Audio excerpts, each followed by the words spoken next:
रायपुर चौरण्डी गढी नगरपालिका ward number 8मा बस्ने श्री किताब सिंह राईको सुपुत्री सुश्री म पुकार राईले अब्रा पवित्र मण्डलीमा धर्मगुरुहरू र मण्डली परिवारको विसर्जनहरूको साक्षी र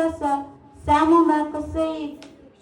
कसैको कर कापमा परेर होइन, आफ्नै राजी खुसीले जिल्ला धनकुटा सागुरी गढी गाउँपालिका वार्ड नम्बर 3 को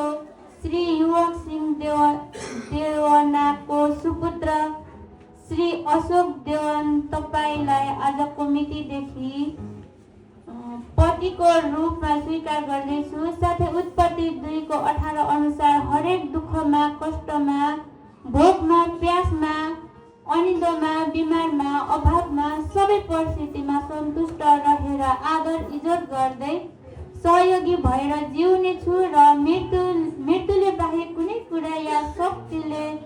छुटाउन सक्ने छैन भनी हस्ताक्षर गरी पिता, पुत्र, पवित्र आत्माको नाउँमा प्रतिज्ञा गर्दछु।